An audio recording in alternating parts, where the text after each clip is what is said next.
The enigmatic submarine with which the Nazis traveled in time. Twitter fiction goes far beyond what we could imagine. This account of how the Nazis traveled through time could make even Indiana Jones's hair stand on end. This ugly and fascinating fish is a monkfish. It is known as AF-67 and is the author of one of the most devastating discoveries in recent centuries.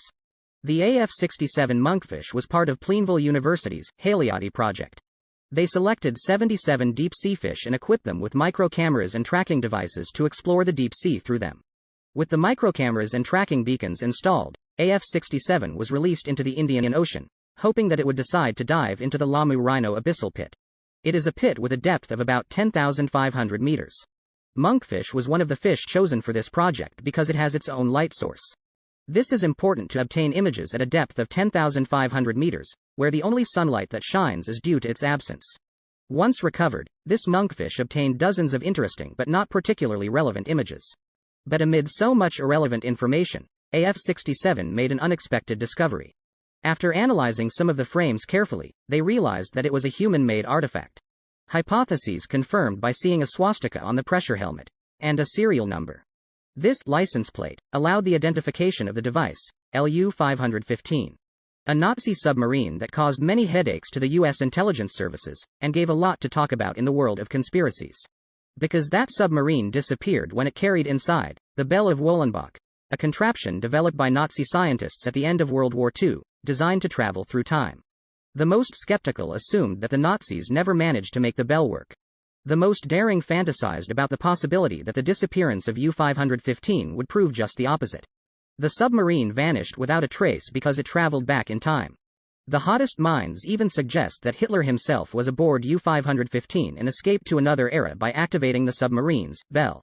As you can imagine, the discovery of this submarine by the anglerfish AF-67 meant a jug of cold water for those who bet on the theory of time travel.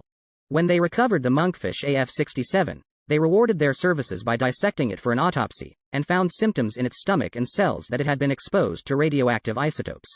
The kind of radiation that, according to physicists at the University of Plainville, could release, always, in theory, a device designed to alter spacetime parameters. To corroborate or disprove this madness, the Plainville researchers thoroughly studied the writings of one of the most cryptic and prodigious scientists that our century has given, Ilya Mladenic, Serbian engineer, disciple of Nikola Tesla. He worked designing advanced technology for the Nazis until the US government rescued him in the context of Operation Paperclip to benefit from his knowledge. According to his research notebooks, the artifact was capable of moving through the fourth dimension, allowing any object within a radius of 8 meters from its epicenter to travel through time. But according to Mladenic's notes, that technology had limits. The Bell was only capable of traveling to the past. The exact year Hitler intended to go back with the Bell also appeared in the notes of the Serbian engineer, 12,103 BC. This initially led the Plainville researchers to dismiss the idea that U-515 had traveled through time. The Bell would have remained for millennia waiting for itself at the bottom of the sea.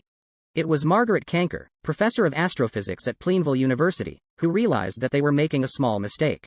Kanker made the calculations taking into account the changes in the axis and speed of rotation over the last 14,021 years and came to the conclusion that La Campana, if it had gone back to the date for which it was programmed, would have arrived.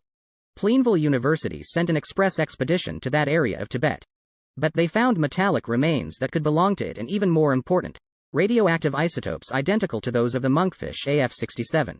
Had anyone found it in those lands more than 14,000 years ago? That would explain the references in the sacred Sanskrit scriptures to some gadgets that we have already talked about here on other occasions, the Vimana.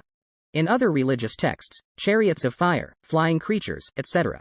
A Nazi mission commanded by Dr. Ernest Schaefer traveled to Tibet in search of the origins of the Aryan race and ended up, perhaps, finding the remains of a Vimana, or the technology that made them possible. It is rumored that thanks to these findings, Third Reich scientists were able to build the Bell and other prototypes of warfare that looked suspiciously like flying saucers. Did they use the technology of La Campana, in the remote past, to develop those flying ships that ended up transcending under the name of Vimana? In that case, those who called themselves Aryans resorted to wisdom from the past to travel to that past, sow the myth of the Aryan race, and leave there the instructions that would help them in the future to build the necessary tool to be able to close that circle. That possibility raises two questions. Did Hitler purposely sink that submarine at that point in the Indian Ocean? What has the United States been doing with all that technology since it seized it at the end of World War II? We hope you liked this fictional story, because it is nothing more than a story created by Juanjo Ramirez, who is one of the great masters of tweet fiction.